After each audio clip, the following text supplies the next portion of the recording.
Gwen is his little sister. She was feisty as hell. She had a mouth on her every second she was on screen. She really made the movie fun, and I really loved her story. Hey guys, welcome back to Candid Cinema. I'm Amanda, otherwise known as AMX NDA Reviews on Twitter, Instagram, and Letterboxd. Today, I will be reviewing Scott Derrickson's new horror film, The Black Phone, starring Ethan Hawke. Now, I am a huge fan of Sinister. I thought Sinister was one of the best horror films that I had ever seen when it came out. It still holds up, still scares the bejesus out of me. I didn't sleep for like 3 days watching that one. So I was really excited going into The Black Phone, but it's not like the trailer ever did anything for me. I was just excited that it was Ethan Hawke and, playing a villain. And then we had Scott Derrickson back in the director's chair in his horror element. I was really excited about that. I started watching this movie and it doesn't really lean too much into the horror aspect. I feel like it's more of a supernatural thriller in that case.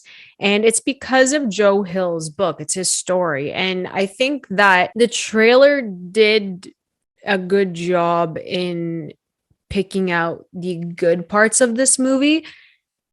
But then when you're watching it, it just feels like a very, very long version of that trailer and doesn't really engage the viewer in what's happening. So what I love the most about The Black Phone is its sound design.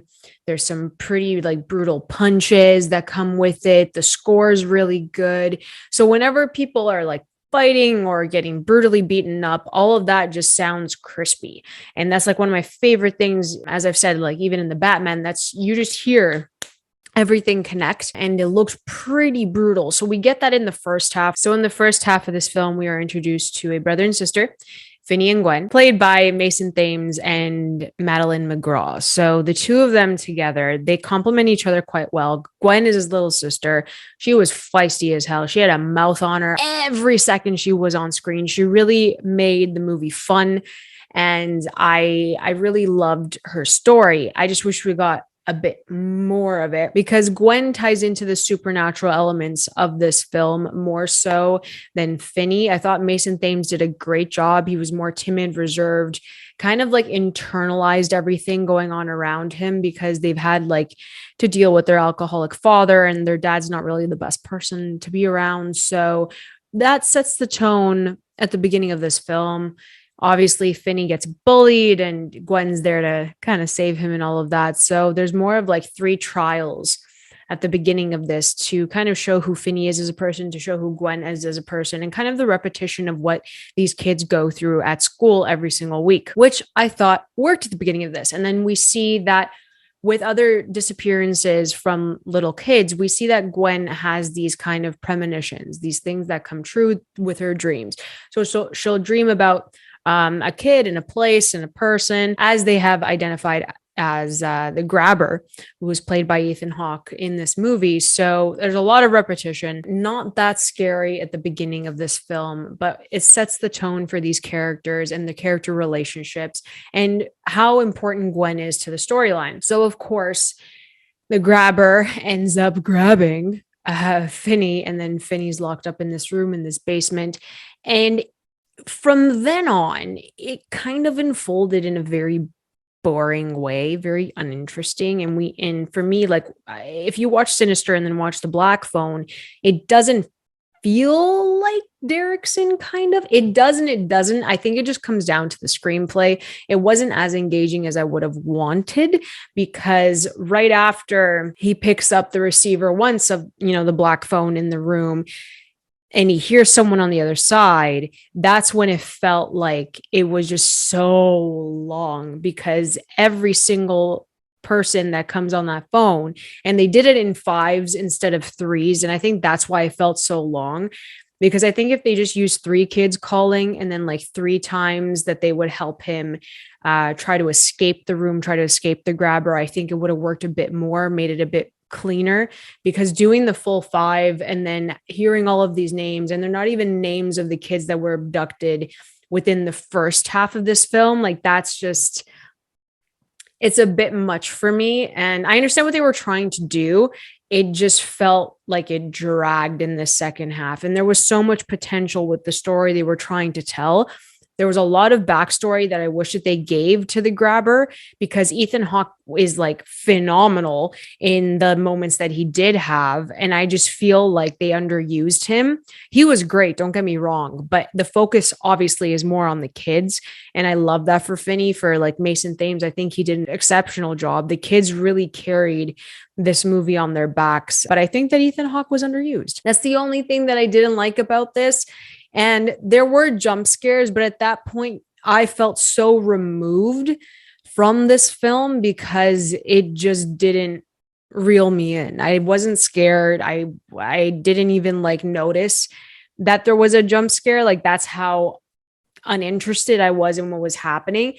But like, it was still scary to other people. Like in my theater, they were like screaming, like, oh my God, it was the biggest jump scare ever. And it didn't hit for me. They were explaining everything that Finney had to do. And then obviously we would see it, but it didn't really make any sense as to why those things were just lying around in that room in particular. So it felt like it was just a bit too convenient for my liking. It's like, well, there's this rope, and then there's this cord, and then there's like these 3 carpets, and then there's another like place where you can like remove the tile and then start digging. And then like, it was just so convenient. And I just didn't buy that. Maybe in story form and book form, because there's a little bit more detail and you have a bit more time with these characters, that it just maybe didn't translate well to screen. I think that could also be a factor in this. So I just feel like I wanted to be shown how menacing the grabber was. I wanted to see all of that. Why are kids afraid of him? Why were they brutally beaten? Like, why any of that was happening? Maybe some more flashbacks would have worked in that case. I just didn't feel like Ethan Hawke was doing anything for me.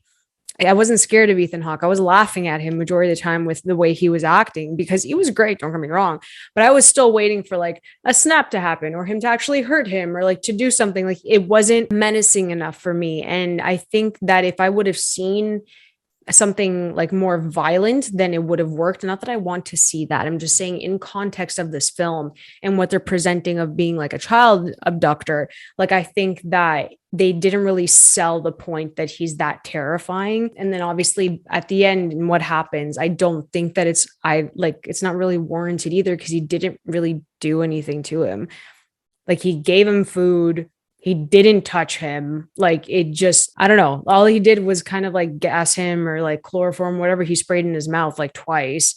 But it wasn't anything graphic, I guess. I don't know. I don't want to say like I needed to see more of that. That's not what I'm saying. But like, I just didn't feel like Ethan Hawke was that scary to me. He had the voice down pat, the mannerisms, the physicality of it all. I thought he was great. I just felt disjointed in the story that they wanted to tell. So I gave The Black Phone a 2 out of 5. I really wanted to like it. I like Scott Derrickson and what he can do. Obviously, we watched Sinister. So I'm just kind of disappointed and underwhelmed with this. If you guys enjoyed The Black Phone, let me know in the comments below. Maybe I'm wrong. Maybe I expected too much from this, but I hate when I watch movies and then there's like so much potential in what they could have done to make it like scarier, and they just didn't.